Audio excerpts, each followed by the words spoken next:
I'm curious to see what you got to say here because there's a lot of things that can go into the Nuggets winning. All right. So if you know me, I'd love to sit here and rave about Bull, but I'm not going to go that route. Okay. I think that Michael Porter Jr. is their Okay. X factor. He makes plays. He knows how to put the ball in the basket, not just for himself, but to set up his teammates to do the same. Right? He's a great talent. I think he's been developing his skills, maybe under the radar, because that team is also pretty freaking deep. That's why they're always one of the top seeds in the West, even Yeah. without uh, all eyes on them.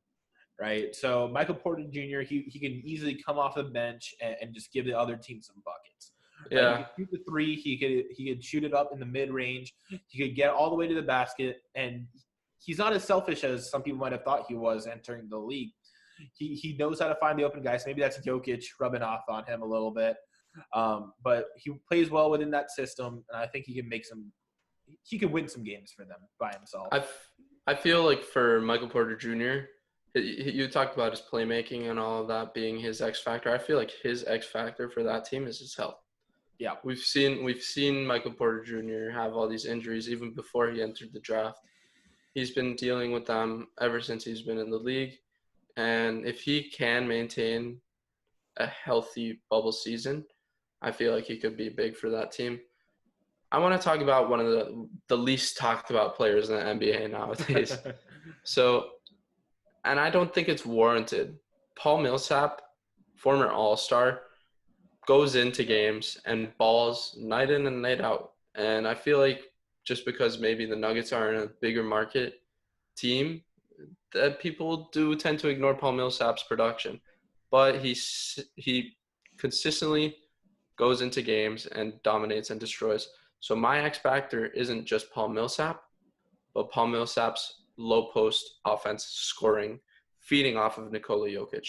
If Nikola Jokic gets double teamed on the block or on the elbow and he's looking for a player, I don't want it to just be Jamal Murray on the top of the key running towards him or flaring out off a screen. I want it to be Paul Millsap standing on the block, posting someone up like old school Paul Millsap would. I know he's trimmed down a little bit since then, but Paul Millsap is still Paul Millsap. We can't ignore it. He did get traded, but ever since that trade, people have seemed to forget about him. He's still one of the premier fours in the game. I still love him as a player. He's very fun to watch. And I feel like Paul Millsap could really separate the Nuggets from some other teams because they will have that 4-5 combo that a lot of teams don't have. Yeah, he's kind of a relic from an older time, right? And that older time wasn't even that long ago, Yeah. right? The game has just changed so much since then. And I feel like the Hawks kind of pioneered it a little bit, maybe because they did have one of the best like 3-point shooting teams that year. So yeah, and I think that there's still some value there, though. Even though it's a little on the old school side, there's still some lessons to be learned from there, right? mhm. I saw a stat somewhere that the low post is actually the biggest generator of 3-pointers currently, because passing out of the post, you could find any guy. You see the whole floor from a unique perspective. Yep. So Paul Millsap, he has the skills there. And It might not even. you draw more, like double teams. And if Yeah. you're Paul Millsap, if you're a player like Paul Millsap, you're a threat when you get the ball that low into the post.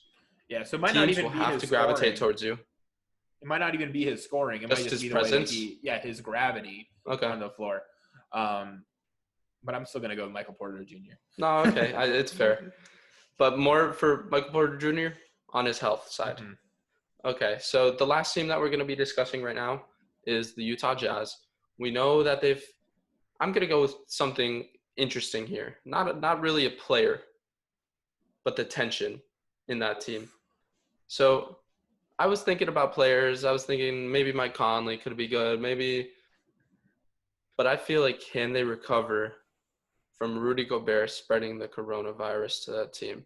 I know Donovan Mitchell and him had a fallout when that happened because Rudy Gobert was very irresponsible in the way he was doing things. I mean, you could Google the video right now. He's touching mics and pretending like it's a joke. And then he's basically the reason. I mean, someone was going to cancel it, but it was Rudy Gobert that eventually canceled the NBA season. So I'm not going to go with a player here as the X factor, but I'm going to go with team chemistry. Can they recover? Can they play as a team? Can they trust one another to win the game? Those are two of their best players, and you hate to see it happen. But if they're going to win, they're going to have to put their differences behind them and move forward.